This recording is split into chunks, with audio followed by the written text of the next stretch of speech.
అమరావతి చిత్రకళా వీధి లాంటి వేదికల ద్వారా కళాకారులు తమ ప్రతిభను ప్రదర్శించే అవకాశం కలుగుతుందని, ప్రభుత్వం కూడా దీనికి అన్ని విధాలుగా సహకారం అందిస్తుందని సీఎం చంద్రబాబు అన్నారు.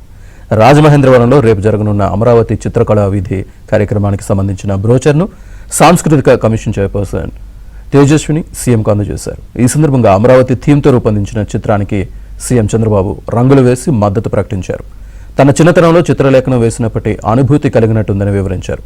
కూటమి ప్రభుత్వంలో కళాకారులు సాంస్కృతిక వారసత్వాన్ని పరిరక్షిస్తున్నామని చెప్పారు. కళల్ని అంతర్జాతీయ స్థాయికి తీసుకువెళ్తామని చంద్రబాబు హామీ ఇచ్చారు.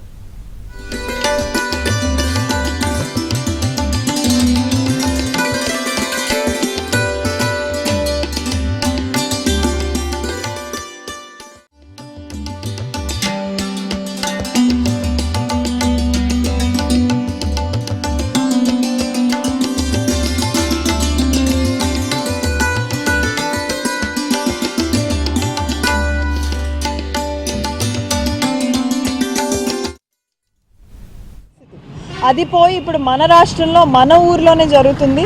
ఇది ఎవ్వరూ మిస్ చేసుకోవద్దండి. ముఖ్యంగా పిల్లలకి అసలు కళలంటే ఏంటి, సంస్కృతి అంటే ఏంటి చూపించాలంటే ఇంతకంటే బెస్ట్ ఆపర్చునిటీ ఎవరికి కూడా దొరకదు. 500 మంది ఎంతో పేరు ప్రఖ్యాతి పొందిన కళాకారులు ఒక్కొక్కళ్ళు ఒక్కొక్క ఆర్ట్ ఫామ్లో ప్రావీణ్యం చెందిన వాళ్ళందరూ కూడా ఒకే చోట ఎగ్జిబిట్ చేస్తున్నారు. కన్నుల పండుగగా ఉండబోతుంది.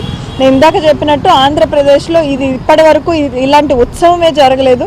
మన రాష్ట్రం నుంచే కాకుండా తమిళనాడు, కేరళ, కర్ణాటక, ఒరిస్సా, ఢిల్లీ, మహారాష్ట్ర నుంచి కూడా మనకి నామినేషన్స్ చేసుకొని ఇక్కడ స్టాల్స్ ఏర్పరచుకోవడానికి రేపు వస్తున్నారండి. కాబట్టి వాళ్ళందరితో మీరు మాట్లాడి ఆర్ట్ని ఇంకా ఎలాగ వర్క్షాప్స్ కూడా పెట్టాము. వాళ్ళ నుంచి ఆర్ట్ నేర్చుకునే అవకాశం కూడా మీ అందరికి కల్పిస్తున్నాం. ఇవే కాకుండా ప్రపంచ ప్రఖ్యాతి చెందిన మొన్న రీసెంట్గా రిపబ్లిక్ డే పరేడ్లో కూడా పేరు పొందిన మన ఏటికొప్పాక బొమ్మలు కానివ్వండి, కొండపల్లి కానివ్వండి, ఎంతో ముందుకెళ్తున్న కలంకారీ ఆర్ట్ కానివ్వండి, ఇలాంటి హ్యాండీక్రాఫ్ట్స్ కూడా మీకు ఇక్కడ స్టాల్స్ ద్వారా ఎగ్జిబిట్ చేయబోతున్నాం.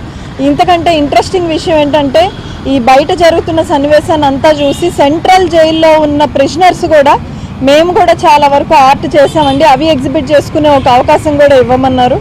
సో సెంట్రల్ జైల్ ప్రిజనర్స్ కోసం వాళ్ళు చేసిన ఆర్ట్ హ్యాండీక్రాఫ్ట్స్ కోసం దాదాపుగా 4 స్టాల్స్ అలొకేట్ చేయడం జరిగింది.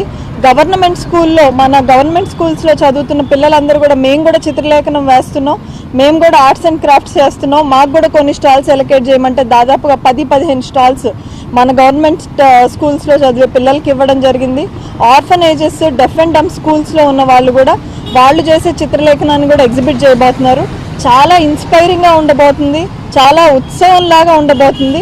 కేవలం ఆర్ట్, క్రాఫ్ట్, హ్యాండీక్రాఫ్ట్స్ మాత్రమే కాదు, అనేక రకాలైన ఫోక్ ఆర్ట్ కళాకారులందరూ రాబోతున్నారు, నాట్యకారులందరూ రాబోతున్నారు, సంగీతకారులందరూ రాబోతున్నారు. రేపు నిజంగా ఇదే ప్లేస్ మీరు చూస్తే ఒక కల్చరల్ ఫెస్టివల్ జరుగుతున్నట్టుగా ఉంటుంది. పండుగ వాతావరణం ఇక్కడ ఉండబోతుంది. మనకి గరగలు, ఇంకా ఉరుములు, ఈ తప్పెటగూళ్ళు ఇలాంటి మరుగున పడుతున్న ఫోక్ ఆర్ట్స్ అన్నీ కూడా రేపు ఇక్కడ ప్రదర్శించబోతున్నాం. కాబట్టి ఇవన్నీ